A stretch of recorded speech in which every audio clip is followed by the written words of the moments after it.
여러분 안녕하십니까? 육군사관학교가 홍범도 장군 흉상을 육사 밖으로 이전하기로 결정했다고 공식 발표했습니다. 논란이 불거진 지 일주일 만입니다.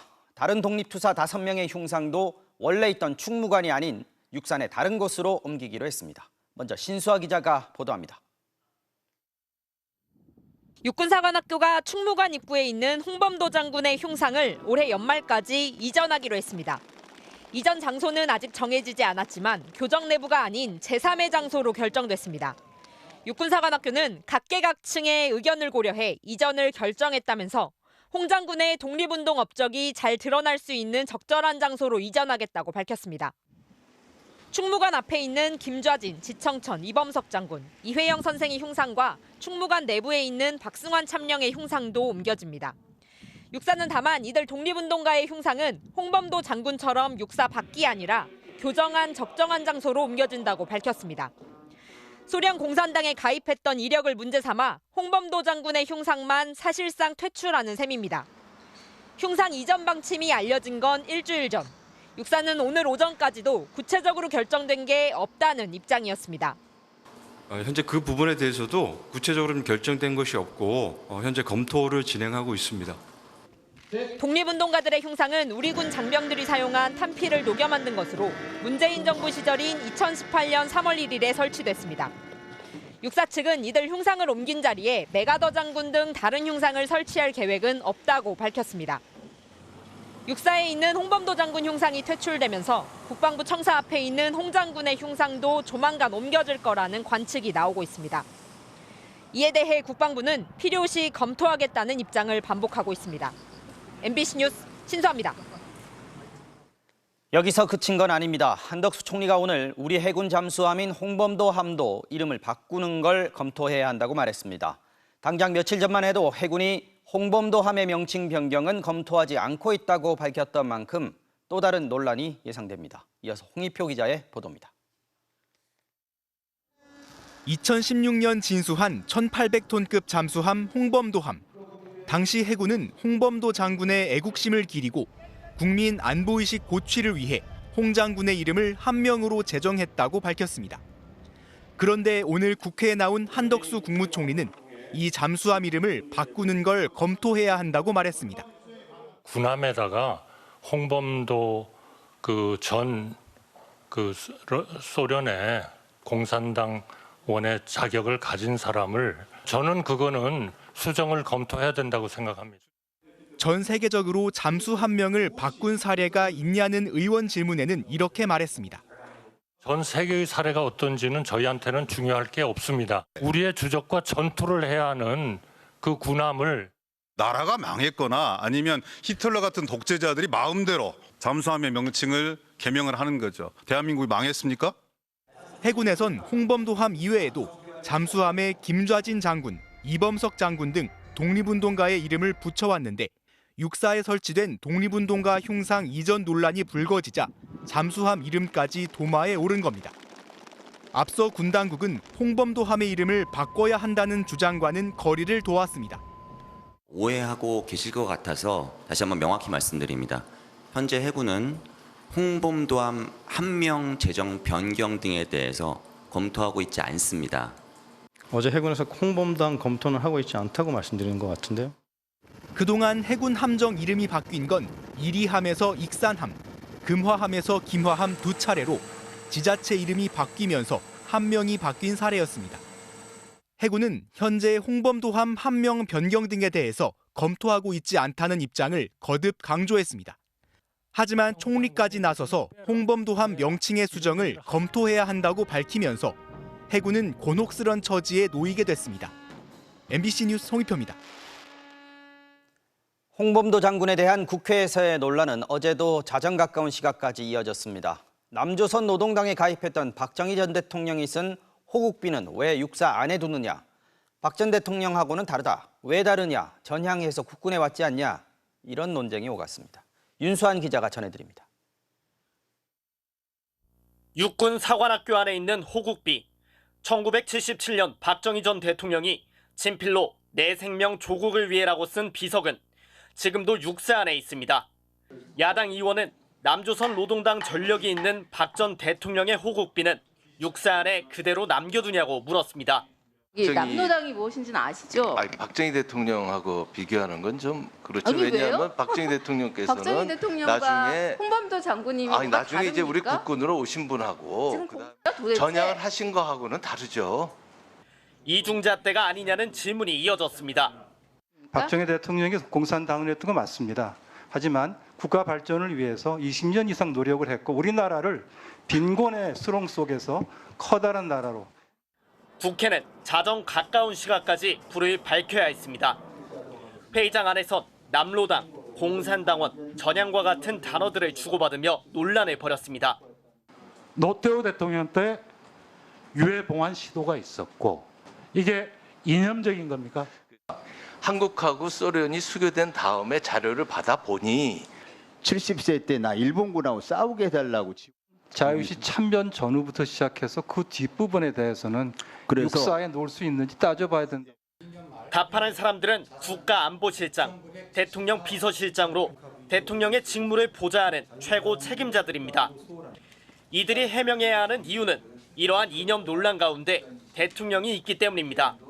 어떻게 하자고 얘기하지는 않겠다. 다만 문제를 제기하고 한번 어떤 것이 옳은 일인지 생각해 봤으면 좋겠다. 이렇게 말씀을 했습니다. 사의를 과거로 퇴행시키고 있다는 비판은 여당 지도부 회의에서도 공개적으로 나왔습니다. 그런데 지금의 우리 그 여당의 모습은 우리 홍범도 장군에 관련한 다양한 어떤 논의에서 나타나듯이 마치 우리 국민의힘의 주 전장을 과거로 돌리려고 하는 것 아니냐 하는 우려를 윤석열 대통령은 최근 국민의힘 연찬회에서 제일 중요한 게 이념이다라고 강조해서 말했습니다. MBC 뉴스 윤선입니다. 네, 육군사관학교의 공식 발표로 독립운동가 홍범도 장군 흉상을 육사 밖으로 옮기는 건 기정사실이 됐습니다. 논란은 계속되고 있습니다. 신수아 기자와 좀 더 짚어보겠습니다. 자, 신 기자, 흉상 이전 문제가 알려진 게 일주일 전이고요. 아직 논란이 다 풀린 것도 아니란 말이죠. 서둘러서 지금 결론을 내려버렸다는 생각이 듭니다. 네, 육군사관학교가 기념물 재정비를 명분으로 TF를 꾸리고 방침을 세운 게 지난해 11월입니다. 네. 아시다시피 이후에 여론 수렴이나 그 어떤 사회적 논의는 없었습니다. 이전에도 극우 인사들이 유튜브나 SNS로 공산주의 논란을 부각시키려고 했지만 학계나 정치권에서 공론화되지는 않았거든요. 네. 그런데 지난해 국정감사에서 국민의힘 신원식 의원이 공개 거론하면서 기류가 확 바뀌었습니다. 일부에서는 육사가 새 교장 부임 전후에 이전 방침을 굳힌 게 아니냐 이렇게 보고 있는데 네. 공교롭게도 이분이 윤석열 대통령 국가안보실 출신이라 대통령실의 의중이 반영된 게 아니냐 이런 의혹도 나오고 있습니다. 네, 자, 대통령실은 육사가 자체적으로 결정한 일이다 이렇게 얘기를 하고 있는데요. 결과적으로는 홍범도 장군을 끌어들여서 이념 전쟁을 키웠다 이렇게 볼 수도 있는 거 아니겠습니까? 윤석열 대통령이 어떻게 하자는 게 아니라 한번 생각해 봤으면 좋겠다 이렇게 말했다는 게 안보실장 설명인데요. 네. 사실 윤 대통령의 공개 발언에 어느 정도 의중이 있다고 봐야 할 겁니다. 직접 들어보겠습니다. 네. 제일 중요한 게 이념입니다. 철진한 이념이 아니라 나라를 제대로 끌고 갈 수 있는 그런 철학이 바로 이념입니다. 가깝게는 육사의 흉상을 세웠던 문재인 정부의 역사관을 친공산주의로 몰아세우면서 네. 자유민주 세력 대 공산 전체주의 세력의 대결로 끌고 가려는 의도도 엿보입니다. 그런 관점에서 육사나 군의 뿌리를 해방과 건국 이후로 한정짓는 모습도 보이는데요. 네. 독립운동은 그 자체로 존중한다지만 결국 임시정부보단 해방 후 정부 수립에 무게를 두는 뉴라이트 역사관이 신념으로 작용하는 게 아니냐는 비판도 나옵니다. 네, 이념을 중시한다는 건 알겠습니다만 어쨌든 이 이념 역시 역사적 사실이 뒷받침을 해야 하는 거 아니겠습니까? 이념을 내세워서 홍범도 장군을 좀 문제 삼으려다 보니까 무리한 부분들도 계속 보였어요. 네, 국방부가 이례적으로 입장문까지 내면서 공산당에 가입했고 독립군 학살에 연관된 의혹이 있다고 했었는데요. 네. 정작 국방부 군사편찬연구소 자료에도 홍 장군의 자유시 참변 개입은 확인된 게 없고 오히려 소련과 협력한 것을 독립운동을 위한 활용으로도 보고 있습니다. 네. 그래서 학계에서도 비판이 이어지는 건데 국방부는 계속 학계와 상의하지 않았다고 하고 있고요. 네. 역시 공산주의인 남로당에 가입했던 박정희 전 대통령에게는 국가 발전에 기여한 공로는 인정해야 한다고 하면서 나라를 잃고 독립운동을 했던 홍범도 장군의 이력은 지나치게 자의적으로 해석한다는 지적도 있습니다. 네. 해방 이전에 숨진 홍범도 장군이 북한 정권 수립이나 한국 전쟁과 관련 없다는 건 여권에서도 강조하는 거고요. 네. 여권 안에서 도대체 왜 교과서와 싸워서 이기려고 하느냐는 말이 나오는 것도 같은 맥락입니다. 네. 이런 상황에서 김진태 강원지사는 아예 더 나가서 박정희 전 대통령이 홍범도 장군에게 건국 훈장을 준 건 그때 자료가 미흡해서 몰라서 그랬다는 주장까지 펴고 있습니다. 몰라서 그랬다. 네, 신수아 기자 잘 들었습니다. 해병대 전 수사단장 박정훈 대령이 외압 의혹을 증언한 육성 파일을 MBC가 단독으로 입수했습니다. 박 전 수사단장은 국가안보실이 수사 초기부터 최상병 순직 사건의 수사를 해병대가 하는 게 맞는지 의문을 제기했다고 밝혔는데요. 이에 대해 안보실은 개입 의혹을 모두 부인하고 있습니다. 이덕영 기자가 취재했습니다. 박정훈 대령은 국가안보실이 수사 초기부터 적극 개입했다고 주장합니다. 해병대 수사단의 정식 수사가 시작되기도 전 안보실에서 전화가 왔다고 말합니다. 전화 와서 지금 안보실에서 생각하는 거는 이게 해병대 사고인데 해병대에서 하는 게 이게 맞냐? 공정할 수가 있겠냐, 맞냐, 뭐 이런 지금 검토다 생각하고 있다. 최상병 순직 사고를 누가 수사해야 할지 안보실이 고민하고 있었다는 얘기입니다. 그래서 나는 뭐 국방부하고 너희들이 얘기해서 상급부대에서 한다면 뭐 그대로 뭐 따를 거지만 뭐 해병대 수사단은 뭐 그런 걸 떠나서 나는 공정하게 할 거다. 그러니까 뭐 수사 계획서를 보내보라고 했거든요. 누가 편성해서 어떻게 하는지. 결국 수사단은 지난달 21일 수사 계획서를 보냈고 안보실도 받은 사실은 인정했습니다. 안보실의 개입은 이게 끝이 아니었습니다. 이종석 국방부 장관에게 수사 결과를 보고하기도 전 다시 연락이 와 보고 문건을 보내라고 요구했다고 합니다. 그래서 장관님 보고할 것 좀 보내봐라. 뭐 이러니까 중수대장이 아니 그거는 사령관님 지침을 받든지 소단장하고 얘기하든지 해라 못 보낸다. 그러다가 결국은 31일 날 언론 브리핑 자료가 넘어간 거. 박 대령 측이 윤석열 대통령에게 사건 관련 보고가 이뤄졌다고 의심하는 이유입니다. 안보실은 박 대령의 주장을 모두 부인했습니다. 수사 계획서와 수사 결과 보고서 모두 요청한 적이 없다고 밝혔습니다. 수사 계획서는 박 대령이 스스로 정리해서 줬지만 안보실 실장이나 차장에게 보고는 하지 않았다는 입장입니다. 제 직속 상관한테는 아무에게도 보고하지 않았습니다. 뭐 전혀 보고할 만한 내용이 아니었습니다. 안보실은 또 언론 브리핑이 있다는 사실을 여러 경로로 알았기 때문에 요청해 받았다며 윤 대통령에게 이 사건을 보고한 사실이 없다고 주장했습니다. MBC 뉴스 이덕영입니다. 국방부 검찰단이 박정훈 전 수사단장에 대해 청구한 구속영장을 MBC가 단독으로 입수했습니다. 모두 48쪽인데 내용을 살펴봤더니 군 검찰의 수사가 얼마나 부실한지가 여실히 드러났습니다. 구속 사유에는 박 전 단장의 언론 인터뷰를 막기 위해서라는 내용도 들어있었습니다. 장인수 기자가 단독 취재했습니다. 영장에 적힌 첫 번째 혐의는 항명입니다. 해병대 사령관이 수사 기록을 경찰에 넘기지 말라고 했는데도 이를 어기고 넘겼다는 주장입니다. 박정훈 대령은 사령관으로부터 명시적으로 이첩 보류를 지시받지 않았고 어떻게 할지 논의했다는 입장입니다. 영장에서 군 검찰은 해병대 사령관과 박 대령의 만남을 자세하게 기술하면서 항명죄가 단호하고 명령조로 지시해야만 하는 것은 아니라고 강조했습니다. 그런 의무가 있다는 것을 인식할 정도면 충분하다고 적었는데 항명에 대한 양측 주장이 크게 다르다는 점을 의식한 것으로 보입니다. 영장엔 이종석 국방장관에 대한 명예훼손 혐의도 적시됐습니다. 기자회견과 방송 출연을 통해 허위 사실을 주장해 명예를 더럽혔다는 주장입니다. 그러면서 구속이 필요한 이유에 대해 증거를 인멸하고 도주할 우려가 있다고 적었는데 그 이유가 황당합니다. 사실 확인서 작성을 요청하여 이를 제출받고 언론에 실명 공개함으로써 증거를 인멸하고 있는 것이라고 적시했습니다. 대중에게 수사 관련 자료를 공개한 것이 증거인멸에 해당한다는 이해하기 어려운 주장을 펼친 겁니다. 또 도주 우려의 근거로는 언론을 통해 자신의 주장을 밝혔다는 점을 들었습니다. 영장 마지막에 언론에 계속 유출되는 것을 신속히 중단시킬 필요성이 있는 바라며 아예 언론 인터뷰를 막기 위해 구속을 해야 한다는 속내를 그대로 드러냈습니다. 군 검찰은 또 법령에 대한 무지가 당연하다는 듯 당당한 태도로 주장. 언론에서 피의자가 야금야금 공개라는 표현을 사용하며 박 대령을 원색적으로 비난했습니다.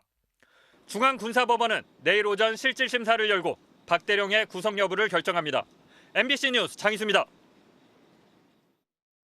우리 경제 상황을 나타내는 대표적인 지표죠. 생산과 소비 그리고 투자가 지난달 일제히 마이너스를 기록했습니다. 전자, 기계, 반도체의 부진으로 산업 생산이 석 달 만에 감소세로 돌아섰고 투자는 11년 4개월 만에 최대 폭으로 쪼그라들었는데요. 소비 역시 3% 이상 줄면서 3년 만에 가장 큰 폭으로 떨어졌습니다. 정부는 당장 오는 추석 명절을 내수 경제 활성화를 위한 기회로 삼기로 했는데요. 추석 연휴 직후인 10월 2일을 임시 공휴일로 지정해서 엿새간 이어지는 황금 연휴 동안 관광과 소비를 진작시키겠다는 계획입니다. 먼저 조희영 기자가 전해드리겠습니다. 오는 추석 연휴는 다음 달 28일부터 개천절인 10월 3일까지 최장 6일간의 황금 연휴가 될 전망입니다. 정부는 추석 연휴 나흘과 공휴일인 개천절 사이 10월 2일 월요일을 임시 공휴일로 지정하기로 했습니다. 국내 관광을 활성화해서 내수가 진작되도록 해야 됩니다. 10월 2일을 임시 공휴일로 지정하고 연휴 기간 전국 고속도로 통행료가 면제되고 지방자치단체와 공공기관 주차장이 무료로 개방됩니다. 저렴한 비용으로 숙박시설을 이용할 수 있는 숙박 쿠폰이 60만 장 배포되고 정부와 기업이 근로자의 휴가 경비를 지원해주는 휴가 지원 사업은 최대 5만 명까지 확대합니다. 한국을 방문하는 외국인 관광객 유치 방안도 마련됐습니다. 인천공항과 지방공항의 국제 항공 노선을 늘리도록 적극 지원하고 면세점이 참여하는 쇼핑 축제를 개최하기로 했습니다. 제2의 한국 방문 관광붐을 유도하고 이를 내수 경기 진작의 기폭제로 활용하겠습니다. 특히 최근 단체 관광이 재개된 중국인 관광객 유치에 총력을 기울인다는 방침입니다. 중국에서 널리 쓰이는 모바일페이를 한국에서도 사용할 수 있게 하고 타오바오와 같은 중국 유통 플랫폼과 연계해 국내 지역 관광을 유도하기로 했습니다. MBC 뉴스 조희영입니다. 윤석열 대통령은 오늘 수산시장을 찾아서 점심으로 수산물을 먹었습니다. 먹거리 안전에 대한 우려가 계속되자 직접 먹는 모습을 보이면서 여론을 돌파하려는 것으로 보이는데요. 정부는 또 오염수라는 명칭을 처리수나 오염 처리수로 바꾸는 방안을 공식적으로 검토하겠다고 했습니다. 이정은 기자가 취재했습니다. 오늘 낮 노량진 수산시장. 시장이 문을 연 1927년 이후 처음으로 현직 대통령이 방문했습니다. 안녕하세요. 서초조입니다. 오늘 아침 윤석열 대통령은 대통령실 참모들과 함께 제철 수산물을 둘러봤고 몇 개 사다가 된장도 조금 풀고 판매장 2층 식당에서 우럭탕, 꽃게찜, 전어구이로 점심도 먹었습니다. 윤 대통령은 시장 방문에 앞서 추석 민생 대책을 발표하면서도 수산업계 지원을 강조했습니다. 최근 가짜 뉴스와 허위 선동으로 어려움을 겪고 있는 수산물 업계에 대한 지원 역시 신속하고 과감하게 추진하겠습니다. 윤 대통령은 지난달엔 부산 자갈치 시장을, 8월 초에도 거제 휴가지 전통시장을 찾았습니다. 그럼에도 후쿠시마 오염수 방류에 따른 먹거리 안전에 대한 우려가 계속되자 재차 수산물을 직접 사고 먹는 모습까지 보이며 여론을 돌파하려는 걸로 보입니다. 정부는 또 오염수 표현을 처리수나 오염 처리수로 바꾸자는 여당과 수산업계의 제안을 받아 명칭 변경 검토를 공식화했습니다. 지금 여러 가지 의견들이 지금 제시가 되고 있고 하기 때문에 또 방류도 이루어졌고 한번 상황들을 좀 종합을 해서 어떤 용어를 쓰는 것이 더 바람직한지 이런 부분들을 한번 검토를 해보겠다. 더불어민주당은 오염수 방류를 중단하라며 국회에서 1박 2일 철야 농성에 나서는 한편 다른 야당들과 함께 UN 인권이사회에 오염수 방류 중단을 위한 진정서를 제출하겠다고 밝혔습니다. MBC 뉴스 이정은입니다. 취임 1년을 맞은 더불어민주당 이재명 대표가 윤석열 정권의 민주주의 파괴를 사직생의 각오로 막아내겠다면서 무기한 단식에 돌입했습니다. 이 대정부 총력 투쟁을 선언했지만 그 배경과 의도를 놓고 여러 가지 해석이 나오고 있는데요. 국민의힘은 뜬금포 단식이다, 방탄 단식이라면서 평가절하했습니다. 박윤수 기자가 취재했습니다. 오늘 오전 취임 1주년 기자간담회를 예고한 이재명 더불어민주당 대표. 전격적으로 무기한 단식을 선언하고 국회의사당 앞에 천막을 쳤습니다. 사즉생의 각오로 민주주의 파괴를 막아내겠습니다. 마지막 수단으로 오늘부터 무기한 단식을 시작합니다. 이 대표는 윤석열 정권의 권력 사유화와 국정농단, 민생 포기, 언론 탄압, 국민 편가르기로 대한민국이 무너지고 있다며 정권의 무능과 폭주에 자신부터 책임지겠다고 했습니다. 또 윤석열 대통령을 향해 국민에게 사과하고 일본 오염수 방류에 반대 입장을 표명할 때까지 단식을 멈추지 않겠다고 밝혔습니다. 지지자들과 당원들은 여전히 압도적으로 민주당 지도부를 지지하고 있다며 조기 사퇴론에도 선을 그었습니다. 갑작스런 단식의 이유에 대해 검찰발 사법 리스크를 타개하기 위한 방편이 아니냐는 질문에 대해선 검찰 수사를 강하게 비난하면서 회피하지 않겠다고 말했습니다. 사법 리스크 얘기를 하는데 이거는 검찰 스토킹입니다. 실체가 없기 때문에 아무것도 발견할 수 없는 것입니다. 마침 같은 날 토론회를 계기로 모인 비이재명계 의원들은 말을 아꼈습니다. 하지만 딱히 출구가 보이지 않는 단식인 만큼 결국 병원에 실려가고 끝날 것이라는 회의적인 반응도 나왔습니다. 국민의힘은 이 대표의 단식이 국면 전환용, 방탄을 위한 꼼수쇼라고 평가했습니다. 웬 뜬금포 단식인지 모르겠습니다. 당 대표가 제1야당, 그것도 거대 야당을 이끌고 있으면서 직무를 유기하겠다는 것에 다름 아닙니다. 또 단식을 할 때 하더라도 약속했던 구속영장 심사부터 받으라고 꼬집었습니다. MBC 뉴스 박윤수입니다. 지난 5월 서울 시흥동에서 교제폭력을 신고한 전 연인에게 앙심을 품고 보복 살해한 사건이 발생해서 큰 공분이 일었는데요. 오늘 1심 법원이 가해자인 33살 김모 씨에게 영원히 사회에서 격리시켜야 한다면서 무기징역을 선고했습니다. 김 씨는 자신을 사형시켜달라고 했지만 이 법원은 사형은 극히 예외적인 형벌이라면서 받아들이지 않았습니다. 손구민 기자가 취재했습니다. 마스크로 얼굴을 가린 남성이 지하 주차장을 서성이다 차 뒤로 숨었다가 여성이 다가오자 곧바로 달려듭니다. 피해자 시신을 차 뒷좌석에 숨긴 채 8시간 도주하다 붙잡힌 남성은 33살 김모 씨. 피해자는 헤어진 전 여자친구였습니다. 피해자한테 하고 싶은 말 있으세요?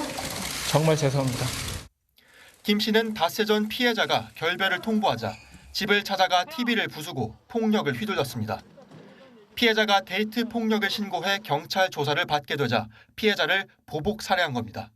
석 달여 만에 법원의 첫 판단은 무기징역, 영원히 사회에서 격리하라는 거였습니다. 김 씨가 사흘 전 살인 계획을 인터넷에 검색하고 흉기를 준비해 피해자가 나타나길 기다리는 등 계획적으로 범행했다는 겁니다. 김 씨는 피해자를 병원에 데려가려 했다고 주장했지만 재판부는 차 뒷좌석 바닥에 피해자를 구겨 넣어 방치해 피해자가 극심한 고통 끝에 숨졌다고 질타했습니다. 김 씨는 지난 마지막 재판에서 검찰이 무기징역을 구형하자 죄를 지은 자신이 세금으로 먹고 자는 게 맞냐며 사형을 선고해달라고 요구했습니다. 하지만 법원은 생명을 박탈하는 사형은 극히 예외적인 형벌이라며 김 씨의 요청이 사형을 정당화할 수 없다며 받아들이지 않았습니다. MBC 뉴스 송국인입니다. 자, 그렇다면 조금 전에 전해드린 것처럼 무기징역이 선고된 김 씨는 정말 사회에서 영원히 격리가 되는 걸까? 그렇지 않습니다. 20년을 복역하면 가석방 대상이 되고 풀려날 가능성도 있습니다. 그래서 법무부가 강력 범죄자에 대해서 가석방 없는 종신형의 도입을 추진해왔고 엄벌을 요구하는 여론도 만만치 않은 상황인데요. 하지만 대법원이 신중해야 한다면서 제동을 걸고 나섰습니다. 왜 그런 건지 김상훈 기자가 전해드리겠습니다. 지난달 말 서울 신림동 흉기 난동 사건.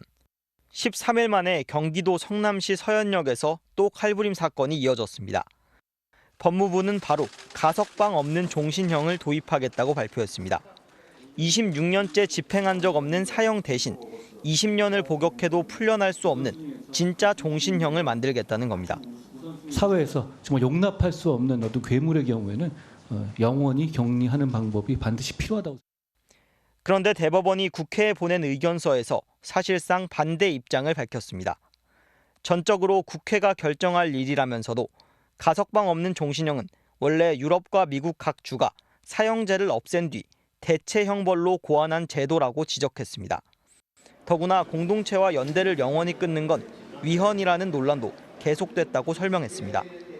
유럽 인권재판소에서도 여러 차례에 걸쳐서 이 가석방 없는 종신형이 위헌적이다라는 결정을 한 바 있습니다. 사형제가 있는데 그 못지않은 처벌을 또 도입하는 건 신중할 필요가 있다는 건데 최근 사형시설 점검을 주문하며 사형제와 가석방 없는 종신형을 병행하려 한 정부 방침에 제동을 건 셈입니다. 법관이 죄질에 따라서 선택할 수 있는 선택지를 주는 것이니까 그게 양립 불가능한 것이 아닙니다. 대법원은 가석방을 없애면 범죄자를 교화시켜 사회로 돌려보낼 수도 없는 데다 통계적으로 엄벌주의는 범죄 예방 효과가 없다고도 강조했습니다. 유럽 11개국은 살인이나 테러, 대량 학살 등 극히 일부 범죄자만 가석방을 금지한다며 검토가 필요하다고 대안을 제시했습니다. MBC 뉴스 김상훈입니다. 서현역 흉기 난동 사건의 두 번째 희생자인 고 김혜빈 씨의 발인식이 오늘 엄수가 됐습니다. 억울한 딸의 희생에 망연자실한 부모는 지켜주지 못해서 미안하다면서 눈물을 흘렸습니다. 범죄 피해자를 돕는 보상 절차가 있지만 제대로 안내가 되지 않아서 거액의 병원비도 겨우 해결을 했다고 하는데요. 결국 피해자의 친구들까지 제도 개선을 요구하고 나섰습니다. 차현진 기자가 취재했습니다.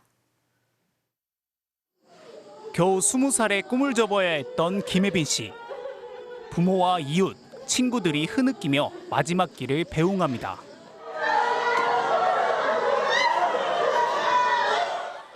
운구차 앞에서 어머니는 그대로 땅에 주저앉았고 아버지는 무릎을 꿇은 채 하염없이 눈물을 흘렸습니다. 아빠가 지켜주지 못해서 미안하다. 서현역 흉기 난동 사건이 벌어진 지 4주. 이번 엿새 만에 1,300만 원이 청구된 혜빈 씨의 병원비는 이제 3, 4천만 원대가 됐을 것으로 보입니다. 가해자 최원종의 자동차 보험과 피해자 혜빈 씨의 건강보험 급여, 검찰의 의료비 지원 등으로 해결이 가능할 전망입니다. 문제는 형사 피해자들이 이런 보상과 지원 체계를 파악하기 어렵다는 겁니다. 법무부 산하 범죄 피해자 지원센터와 대검찰청 등의 범죄 피해자에 대한 각종 지원책이 마련돼 있지만 모두 피해자가 먼저 신청해야 지원이 가능합니다. 혜빈 씨의 유족 역시 사건 직후 어려움을 겪는다는 사연이 알려지자 한동훈 법무부 장관이 나서 적극 지원을 지시했습니다. 이후 검찰 관계자가 유족을 찾아 절차를 안내했고 사건 2주 만에 병원비가 지급됐습니다. 혜빈 씨의 학교 친구들도 움직였습니다. 범죄 피해자 지원 제도의 개선을 위해 서명운동에 나선 겁니다. 제 직속 후배기도 하고 복도에서 몇 번 얼굴을 마주쳤던 친구라 우리가 조금이라도 뭔가 할 수 있었으면 좋겠다라는 심정으로. 이들은 최원종에게 가석방 없는 종신형을 선고하고 정부뿐 아니라 지자체도 범죄 피해자 지원에 나설 수 있도록 관련법을 개정하라고 국회에 요구했습니다. MBC 뉴스 차현진입니다. 지난 2011년 봄 임산부 4명이 갑자기 폐가 딱딱하게 굳는 병에 걸렸습니다. 원인 미상 폐질환 환자로 불렸던 이들은 얼마 안 가 사망했고 같은 증상 환자들이 속속 나왔습니다. 가습기 살균제가 의심스러우니 조사를 해달라 호소했는데요. 병원에서도 이 세정제가 의심이 되니 조사를 해달라. 질본에도 이게 세정제가 맞지 않느냐라고 수차례 말씀을 드렸지만 아무도 움직여주시지 않았어요. 정부는 몇 달이 지나서야 가습기 살균제가 원인일 수 있겠다며 조사에 착수했습니다. 바로 12년 전 오늘 8월 31일입니다. 그 사이 수천 명의 피해자가 나왔고 가습기 살균제 제조사들의 책임도 물었지만 피해자들은 여전히 고통받고 있습니다. 그들의 이야기를 이지은 기자가 들어봤습니다. 4살 때 가습기 살균제 피해를 입었던 딸은 어느덧 16살이 됐습니다. 우리 애가 이제 겨울에 태어나가지고 이제 소아과 의사 선생님이 가습기 살균제를 쓰면 감기도 안 걸리고 참 좋으니까 이거 한번 써보면 참 좋겠다. 폐렴에 천식 등을 달고 살며 입원과 퇴원을 반복했습니다. 그런데도 폐질환 피해 하나를 인정받는데 몇 년이 걸렸습니다. 판정 기간이 거의 한 4년에서 5년 걸렸어요. 피해 판정 받는 거기까지. 치료비에도 턱없이 부족한 월 94만 원. 학교라고는 초등 4학년을 다닌 게 전부입니다. 더 심각한 건 마음의 병. 아빠 말고는 아무에게도 말을 못하고 눈조차 마주치지 못합니다. 대인 기피증의 우울증, 외상 후 스트레스 장애까지 인생이 나락으로 떨어졌지만 어디서도 지원을 호소할 곳이 없습니다. 보호자 없이는, 간병인 없이는 아예 일상생활에 지장이 있어요. 간병 신청서를 써가지고 그걸 냈는데 보류가 나온 거예요. 산소 발생기 없이는 5m도 혼자 못 걷는 피해자 서영철 씨. 제 별명이 제 스스로 지었는데 한평인간이에요. 침대 주변 공간을 벗어날 수 없으니까. 2020년 가습기 살균제 피해 구제 특별법이 개정돼 최고 등급인 초고도 판정을 받았습니다. 그러나 투병 중 이혼한 뒤 요양보호사의 보살핌을 받기에도 한참 부족한 지원입니다. 저를 포함한 우리 피해자들이 더 이상 고민하지 말고 좀 마음껏 양껏 치료받고 그다음에 인간적인 삶을 누릴 수 있도록. 참사가 세상에 알려진 지 12년째. 숨진 피해자들의 유품 전시회에 김태종 씨는 산소 호흡기를 가져왔습니다. 10년 가까이 투병하다 3년 전 세상을 뜬 아내의 흔적입니다. 여전히 시달리는 트라우마보다 더 힘든 건 가해 기업들의 무성의한 태도라고 합니다. 잘못을 했으면 당연히 그 잘못한 거에 대한 벌을 받고 민사적으로 배보상을 해야 되는 게. 신고한 피해자 7,854명 중 이미 1,821명이 세상을 떠났습니다. 가해 기업들로부터 손해배상을 받은 피해자들은 10% 남짓. 앞으로 얼마나 더 먼 길을 가야 할지 모릅니다. MBC 뉴스 이지은입니다. 이후 지금까지 천식이나 폐렴 같은 호흡기 질환은 가습기 살균제 피해로 인정돼서 지원을 받았지만 유독 폐암만은 환자가 최소 200명에 이르는데도 지원 대상에서 여태 빠져 있습니다. 정부가 폐암 발병과 가습기 살균제 사이의 연관성을 인정하지 않았기 때문인데 최근 그 인과관계를 보여주는 연구 결과들이 잇따라 나오고 있습니다. 김민욱 기자가 취재했습니다. 서울에서 간호사로 일하던 조인재 씨는 2016년 초 생각지도 못한 폐암 판정을 받았습니다. 평소 건강관리도 잘했고 가족력도 없고 흡연도 하지 않았습니다. 올만한 상황이 전혀 아니었어요. 그렇다고 가스 많이 사용한 것도 아니고 지금도 보면은 왜 내가 폐암을 앓고 있는지를 모르겠고. 의심되는 것은 딱 하나, 가습기 살균제였습니다. 2006년부터 2008년까지 병원 응급실에서 일하며 간호사실에서 살균제를 넣고 가습기를 썼습니다.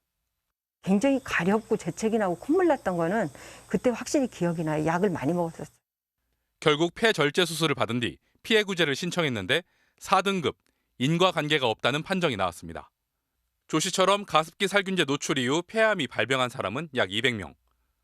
정부가 피해자로 인정한 5,041명 중 폐암 환자는 30대 여성 단 1명뿐입니다. 하지만 2019년과 21년 동물 실험에서 가습기 살균제 물질이 폐암을 일으킬 수 있다는 연구 결과가 나왔습니다. 이어 지난해 3월 국제학술지에 게재된 논문. 정부 지원으로 고려대 안산병원이 인간 폐세포로 진행한 연구인데 가습기 살균제가 폐암 발병의 원인이 될 수 있다는 내용입니다. 적어도 발암성 어떤 충분한 실험적 근거들은 제시가 된다라고 판단되는 자료들이라고 생각합니다. 하지만 정부는 1년이 넘도록 피해 구제에 나서지 않았습니다. 그 제3자가 아닌 바로 정부가 지정한 가습기 살균제 연구기관들에 의해서 진행이 됐다는 것이죠. 정책에 반영시키는 그런 조치를 취했어야 되는데 도대체 뭐 하고 있었냐는 거예요. 이에 대해 환경부는 기존 연구 결과만으로는 부족해 후속 연구로 근거를 보완하고 있었다며 다음 주 폐암 피해 구제 개시 여부 등을 논의할 예정이라고 밝혔습니다. MBC 뉴스 김민욱입니다. 인천의 한 학원에서 원장과 강사들이 동료 교사를 1년 가까이 무차별 폭행하며 돈까지 뜯어낸 사건 지난달에 전해드렸습니다. 이미 구속된 원장에 이어 공범인 강사들도 경찰의 세 번째 시도 끝에 영장이 청구돼서 이르면 오늘 밤 안에 구속 여부가 결정될 예정인데요. 당시 이들의 폭행 영상을 MBC가 추가로 입수했습니다. 유서영 기자가 단독 취재했습니다. 인천 중구의 한 학원 교무실. 한 남성이 다른 남성의 머리채를 잡고 얼굴을 수차례 가격합니다. 피해자를 벽으로 몰아붙이고 폭행을 이어가는 남성. 심한 구타가 이어지는데도 옆에 선 여성은 바라보고만 있습니다. 원장과 이 학원 소속 강사 3명은 지난해 6월부터 10달 동안 동료 강사를 상습적으로 협박하고 때렸습니다. MBC가 이들의 범행이 담긴 영상을 추가로 입수했습니다. 학원 교무실에서 벌어진 또 다른 폭행 장면. 각막이 찢어지고 인대가 파열될 정도로 때린 뒤 피해 강사의 옷을 벗기고 상처가 남았는지 구석구석 살펴보기도 합니다. 가해자들은 일방적 폭력을 휘둘러 놓고도 몸싸움 피해와 관련해 민형사상 책임을 묻지 않겠다는 각서도 강요한 것으로 새롭게 드러났습니다. 주범인 원장 이모 씨는 지난달 구속 기소됐습니다. 하지만 동료 강사 2명은 경찰의 세 번째 신청 끝에 영장이 청구돼 오늘 밤 구속 여부가 결정될 전망입니다. 제가 한 행동들이나 이런 문제를 좀 일으킨 거에 대해서 죄송하다. 이런 와중에도 주범격인 원장 이모 씨 측은 구속되며 학원 운영에 어려움을 겪는 데다 이미 적자라 폐업 위기라며 피해자에게 합의를 호소했습니다. 하지만 이마저도 거짓말이었습니다. 취재진이 찾아가 보니 원장이 대표로 있는 초등생 학원과 유아 대상 영어 학원 등 2곳이 정상 수업을 하고 있는 겁니다. 똑같이 진행이 되는 거고 유치원이 영업하는 시간에 원래 오지 않으셨어요. 학원법상 아동 대상 범죄만 아니라면 행정처분 대상이 아니기 때문입니다. 경찰은 가해자들이 폭행 빌미로 내세웠던 피해자의 횡령 의혹도 사실이 아닌 것으로 결론냈습니다. MBC 뉴스 유서영입니다. 훔친 차를 몰고 100km 넘는 거리를 달려온 차량 절도범들이 화물차 운전자의 신속한 판단 덕분에 검거됐습니다. 붙잡고 보니 모두 10대 중학생들이었습니다. 서창우 기자가 전해드리겠습니다. 막힌 차량 뒤로 멈춰선 흰색 경차를 향해 경찰관이 달려갑니다. 다른 경찰관도 운전석 옆으로 다가가 3단봉을 꺼내들고 운전자에게 내리라고 소리칩니다. 그런데 신호가 바뀌고 앞차가 출발하자 경차도 급출발을 시도합니다. 경찰관이 3단봉으로 내리치는 순간 옆 차로에 있던 1톤 트럭이 앞을 가로막았고 도망치던 차량은 더 이상 움직이지 못하게 됐습니다. 물건을 납품하고 공장으로 이제 들어가고 있었죠. 이 차는 도주할 것 같아서 그냥 무의식적으로 제가 이제 차를 우측으로 붙였죠. 경찰관들은 순찰 도중 아파트에서 나오자마자 중앙선을 침범해 달리던 차량을 발견하고 뒤쫓기 시작했습니다. 그리고 이 차량이 통영에서 도난 신고된 사실을 확인했습니다. 화물차 운전자의 도움으로 검거한 차량 절도범들은 모두 10대 중학생이었습니다. 선후배 사이인 이들은 통영의 한 아파트에서 차량을 훔쳐 100km 넘게 운전한 것으로 조사됐습니다. 경찰이 이렇게 하차 정차 요구를 했는데도 왜 불응하냐라고 이렇게 질문했을 때 경찰관이 따라오는 게 무서워서야. 경찰은 차를 훔치고 운전한 중학생을 구속하고 나머지 2명은 불구속 입건했습니다. 또 화물차 운전자에게는 포상금과 감사패를 수여하기로 했습니다. MBC 뉴스 서창우입니다. 네, 참 크죠. 구름에 살짝 가려져 있긴 하지만 지금 이 시각 서울 하늘에 떠 있는 슈퍼 블루문입니다. 혹시 보지 못하시는 분들이 있을 것 같아서 저희 MBC 중계팀이 지금 떠 있는 보름달을 망원 카메라로 촬영하고 있는 건데요. 중계팀 나가 있는 곳 연결해 보겠습니다. 자, 최아리 캐스터, 지금 있는 곳이 어딘가요? 네, 여기는 국립과천과학원입니다. 8월의 마지막 밤 아주 특별하고 희귀한 달을 보기 위해서 저도 이곳으로 나와 있습니다. 지금 수도권 지방 하늘은 더욱 맑아져서 이렇게 달이 선명하게 보이고 있습니다. 맨눈으로 봐도 아주 크고 또 선명하게 보이고 있는데요.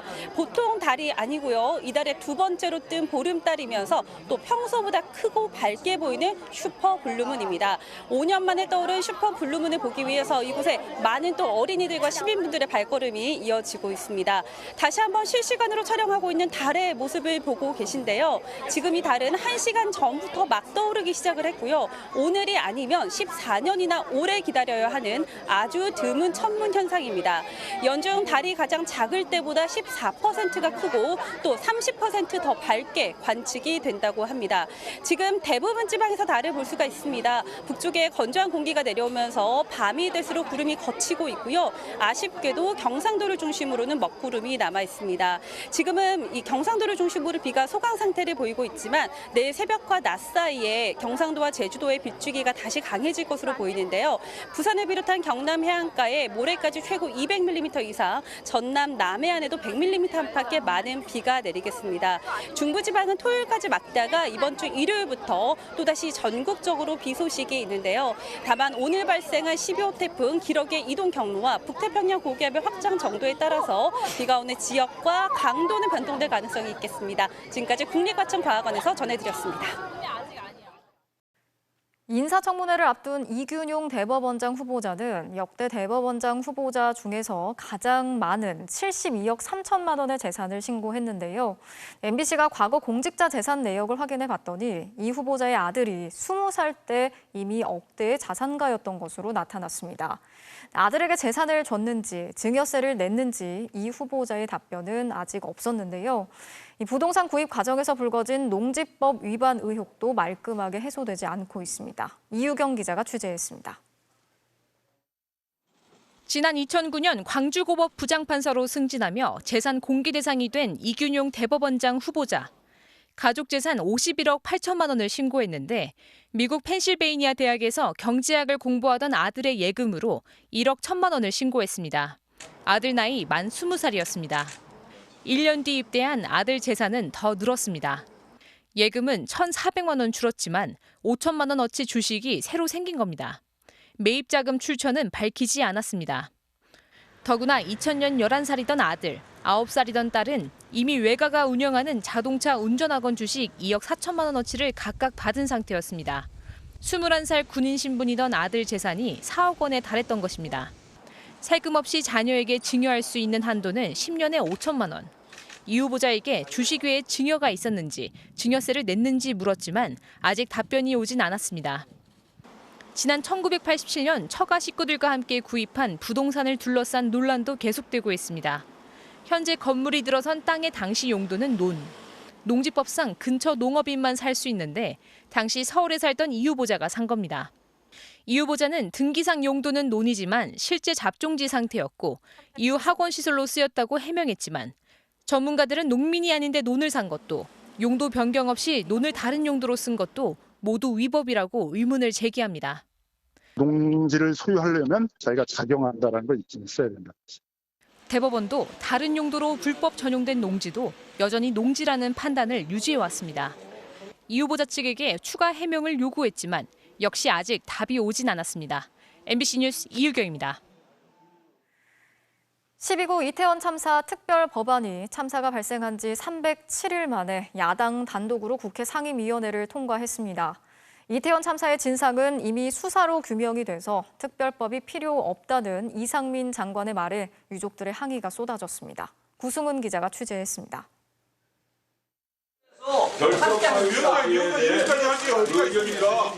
여당 의원들이 항의하며 퇴장한 뒤 12구 이태원 참사 특별법이 국회 행정안전위원회를 통과했습니다. 가결되었음을 선포합니다. 앞서 여야 의원들은 이태원 특별법의 필요성을 두고 맞섰습니다. 이태원 사고 원인은 간단합니다. 좁은 골목길에 많은 인파가 몰려서 결국 밀려서 압사 사고가 난 겁니다. 112가 빗발을 쳤는데요. 원인이 간단하다고요? 왜 못 막았습니까? 그렇게 간단한 사건에 대해서 왜 못 막았죠? 이태원 참사의 진상은 수사로 규명돼 특별법이 필요 없다는 이상민 행정안전부 장관의 말엔 유족들의 반발이 쏟아졌습니다. 피해자와 유가족 지원 등은 특별법이 없어도 현재 진행되고 있으므로 특별법 제정이 필요하지 않다는 점을 말씀드렸고 현재도 그 입장에는 변함이 없습니다. 안전도 무능하고 행정도 무능하고 당신이 무능한 게 죄가 아니라고 생각합니까? 이태원 참사 특별법은 진상조사를 위해 특별조사위원회를 구성하고 피해자 지원을 위한 심의위원회를 만드는 내용을 담고 있습니다. 국민의힘도 심의와 표결에 동참하여 참사 일주기가 되기 전에 특별법을 국회에서 통과시켜줄 것을 거듭 호소합니다. 국민의힘은 다수당이 입법 폭주라고 비난했습니다. 비정함을 더 씌워 이를 총선에 활용하겠다는 비열한 정치적 권모술수인 것입니다. 야 4당이 공동 발의한 이태원 특별법은 신속 처리 안건으로 지정됐고 오늘 상임위를 통과하면서 오는 12월 국회 본회의에 상정될 것으로 보입니다. MBC 뉴스 구승은입니다. 지난달 숨진 서울 서희초등학교 교사의 유족들이 이 죽음은 공무상 재해라면서 순직으로 인정해달라고 요청했습니다. 해당 초등학교는 다음 달 4일 숨진 교사의 49제에 맞춰서 하루 휴업을 하기로 결정했는데요. 전국의 교사들이 어떤 식으로 추모에 동참할지 고민하고 있습니다. 전동혁 기자가 취재했습니다. 지난달 숨진 서희초 교사 유족이 교육청에 순직 유족급여 청구서를 제출했습니다. 유족 측은 교사의 죽음이 업무 스트레스와 학부모 민원에서 비롯됐다며 공무상 재해에 해당한다는 입장을 밝혔습니다. 소름 끼쳤다라는 대화도 있는 것처럼 선생님이 감당하기에는 이 사회적 짐이 저는 너무 무거웠다고 보고 다음 달 4일 숨진 교사의 49제일에 해당 초등학교는 재량 휴업을 결정했습니다. 숨진 교사를 추모하는 시간을 갖는 건데 외부인 참석을 어디까지 받을지 등 구체적 방식은 내일 안내할 걸로 전해졌습니다. 서울시 교육청은 서희초의 추모 방식을 존중한다면서도 교육감이 직접 참여할지는 아직 결정되지 않았다고 밝혔습니다. 학교 주도로 이게 먼저 시작되는 거지 교육청에서 어떤 주관부서가 있어가지고 뭘 하고 그런 거는 지금 아니거든요. 9월 4일에 맞춰 전국 교사들이 추진하던 국회 앞 대규모 집회도 아직은 개최가 불분명합니다. 교육부가 교사들의 집단 움직임에 강경 대응 방침을 고수하고 있기 때문입니다. 교사들마다 집회를 열지 말지, 방식은 어떻게 할지 아직 의견이 분분합니다. 징계를 우려한 교사들은 익명으로 소통하며 모임을 조율하고 있습니다. 질서 유지인이나 이런 모집을 하고 있거든요. 일정 정도 모집이 돼야 집회가 성사가 되기 때문에 보도자료가 2일 정도나 내일 정도에 나오지 않을까 싶은데 또 전국의 일부 교사들은 집회와 무관하게 각 지역 교육청 앞에서 추모제를 갖는 방안을 추진하고 있습니다. MBC 뉴스 전동혁입니다. 초등학생 자녀의 담임 교사에게 왕의 DNA를 가진 아이니까 듣기 좋게 말해달라는 편지를 보내서 갑질 논란을 빚은 교육부 사무관에 대해서 교육부가 중징계를 요청했습니다. 교육부는 교육활동 보호에 앞장서야 하는 신부님에도 교권을 침해하고 교육 정책의 신뢰성을 저하시켰다고 지적했습니다. 또 재발 방지를 위해서 교육부 공무원 행동 강령도 개정하기로 했습니다. 윤석열 정부가 공영방송의 경영진 교체를 추진하고 있는 상황에서 MBC의 대주주인 방송문화진흥회 이사장, 또 KBS 이사장의 해임 조치를 유지할지 법원의 첫 신문이 각각 열렸습니다. 박문진, 권태선 전 이사장 등은 법원이 공영방송의 독립성을 지켜달라고 호소했고 정부 측은 해임은 정당하다고 맞섰습니다. 정상빈 기자가 취재했습니다. 열흘 전 방송통신위원회가 해임한 MBC의 대주주 방송문화진흥회 권태선 전 이사장이 법원에 출석했습니다. 자신에 대한 해임은 정권의 MBC 장악과 공영방송 붕괴로 이어질 거라고 주장했습니다. 사법부가 저희 집행정지를 받아들여 방송의 자유와 독립이라는 헌법적 가치를 지켜주시기를 간곡히 요청드립니다. 본재판 때까지 해임을 멈출지 따진 법정에선 해임 절차와 근거 모두 쟁점이 됐습니다. 권 전 이사장 측은 원래 5명인 방통위가 3인 체제로 운영됐고 심지어 여당 측 2명만으로 해임을 일방적으로 강행했다고 지적했습니다. MBC 감독 소홀, 부당노동행위 방치, 신임 사장 부실 검증 등 해임 사유에 대해선 취임하기 전에 있었던 일이나 감사원도 확실히 문제 삼지 못한 일들이라며 도저히 해임 사유가 안 된다고 주장했습니다. 방통위 측은 2명 이상만 있으면 법적으로 아무런 절차적 문제가 없다는 입장입니다. 또 권 전 이사장이 역할을 방임하고 공정성과 투명성을 해치는 등 이사직 수행이 어려운 사유가 발생했다고 주장했습니다. 지난 14일 윤석열 대통령이 해임을 제거한 남영진 전 KBS 이사장 측 역시 해임 조치를 중단해달라는 가처분 신문에 출석했습니다. 남 전 이사장 측은 말 그대로 의혹 수준의 비위를 들어 부당 해임했다고 주장했고 윤 대통령 측은 KBS가 공정성을 유지하도록 관리 감독하지 못했다고 맞섰습니다. 법원은 이사장이나 이사가 새로 선임돼 공영방송 지배구조가 완전히 개편되기 전에 조속히 결정해달라는 당사자들 입장을 반영해 9월 중순 서둘러 결정을 내리기로 했습니다. MBC 뉴스 정상빈입니다. 북한이 한미 연합 연습에 대응해서 남한의 전 영토 점령을 목표로 한다는 전군 지휘 훈련에 돌입했다고 발표했습니다. 우리 군의 지휘부가 있는 충남 계룡대를 노린 이른바 전술 탄도 미사일까지 쏘아 올리면서 구체적인 전쟁 시나리오도 공개했습니다. 엄지인 기자가 취재했습니다. 북한군 지휘소를 찾은 김정은 국무위원장이 지도 한 곳을 가리키며 지시를 내립니다. 흐릿하게 가렸지만 육해공군 본부가 있는 충남 계룡대를 지목한 것으로 보입니다. 전례가 없는 전군 지휘훈련 실시를 알린 북한은 남한 전 영토 점령을 목표로 하는 구체적인 전쟁 시나리오까지 공개했습니다. 원수들의 불의적인 무력 침공을 격퇴하고 전면적인 반공격으로 이행하여 남반부 전 영토를 점령하는 데 총적 목표를 둔 전쟁 초기엔 지휘부와 통신시설을 노려 혼란을 유도하고 이어 공군 비행장과 해군 작전기지 등 군사 거점을 동시 타격하겠다고 위협했습니다. 후방에선 배후 교란 작전에 나서고 해외 무력 개입 파탄 계획을 세웠다며 미군도 직접 겨냥했습니다. 밤사이 평양국제비행장에선 동해 쪽으로 단거리 탄도미사일 2발을 쏘아 올렸는데 비행거리 360km는 평양에서 계룡대까지의 거리와 같습니다.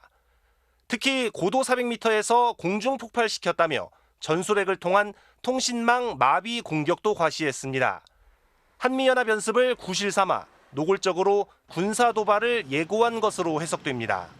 북한의 고도화된 핵 미사일 공격 위협에 대응하여 우리 국민을 보호하기 위한 정당한 방어적 훈련입니다.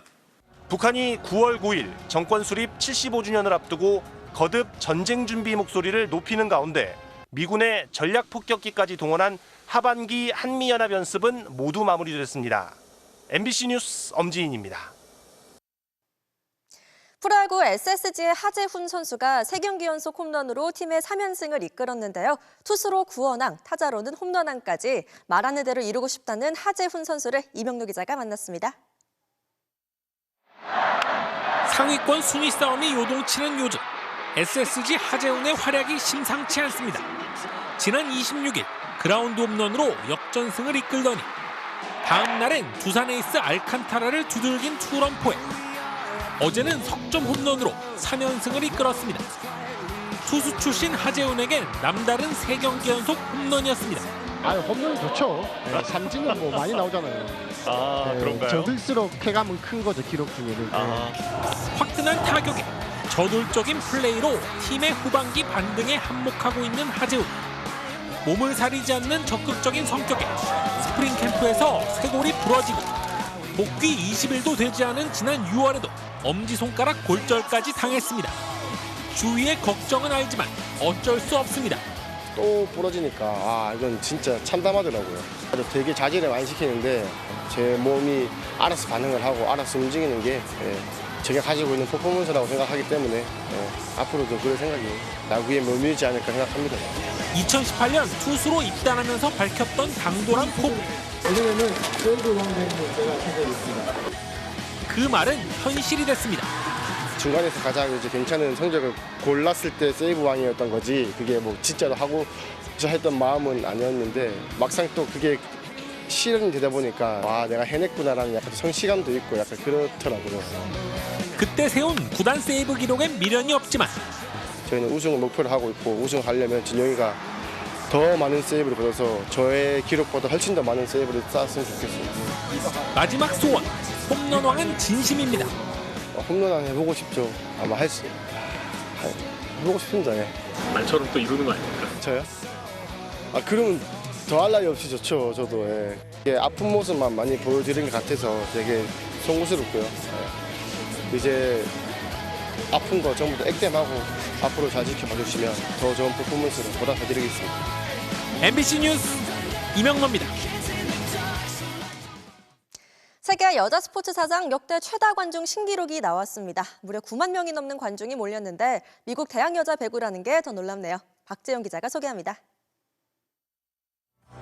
구름 관중으로 가득 찬 경기장. 유명 음악과 함께 선수들이 입장하고 빨간 물결을 이룬 팬들이 박수로 맞이합니다.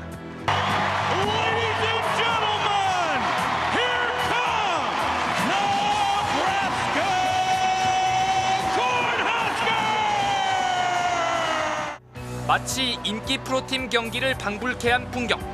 하지만 폭발적인 인기의 주인공은 네브래스카 콘허스커스, 미국의 대학 여자 배구팀입니다. 입장 관중은 정확히 92,003명. 네브래스카주 인구의 5%가 한데 모인 겁니다.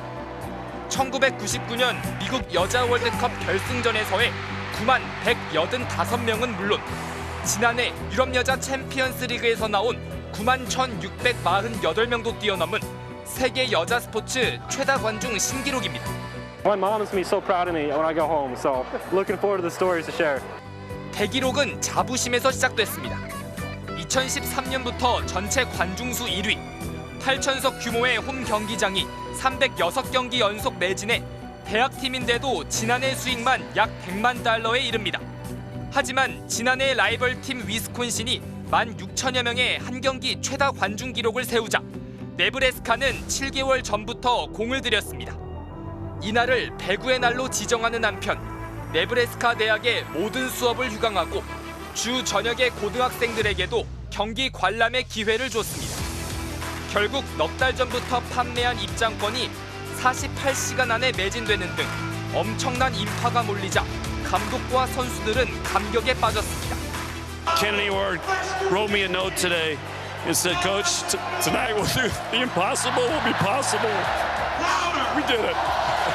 It's incredible. There's no words to describe it. And I know that our team has worked so hard, and obviously Nebraska volleyball has a huge legacy. So 잊지 못할 대기록과 추억을 남긴 경기에서 콘허스커스는 3대0 완승을 거두며 역사적인 하루를 자축했습니다. MBC 뉴스 박재웅입니다. 프로야구 LG 유격수 오지환 선수가 만든 병살타입니다. 3루수가 못 잡아도 걱정할 게 없네요. 목요일 밤 스포츠 뉴스였습니다.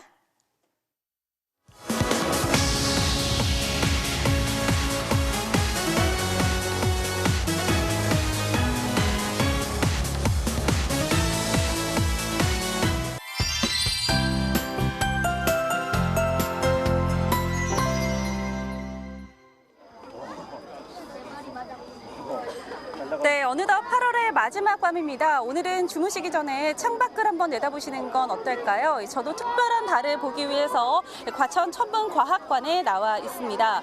지금 실시간으로 촬영을 하고 있는 달의 모습을 보고 계신데요. 이 달은 두 번째로 뜬 보름달이면서도 이달의 두 번째로 뜬 보름달이면서도 또 평소보다 밝고 크게 보이는 슈퍼 블루문입니다. 오늘이 아니면 14년이나 기다려야 하는 아주 드문 천문 현상인데요. 현재 대부분 지방에서 구름 사이로 달을 볼 수가 있습니다. 북쪽에 건조한 공기가 내려온 덕에 서울 등 중부지방과 전라도까지 구름이 걷혔고요. 아쉽게도 경상도를 중심으로는 먹구름이 가득합니다.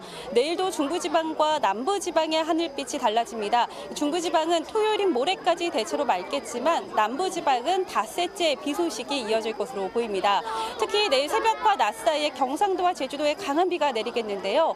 부산을 비롯한 경남 남해안에 모레까지 최고 200mm 이상, 전남 남해안에도 100mm가량의 많은 비가 내리겠습니다. 비 피해 나지 않도록 조심하셔야겠습니다. 이번 주 일요일에는 또다시 서울을 비롯한 전국적으로 비 소식이 있겠고요. 오늘 발생한 12호 태풍 기러기의 이동 경로와 북태평양 고기압의 확장 정도에 따라서 비가 오는 지역과 강도는 변동될 가능성이 있겠습니다. 날씨였습니다. 목요일 뉴스데스크 마치겠습니다. 오늘도 함께해 주신 여러분 고맙습니다.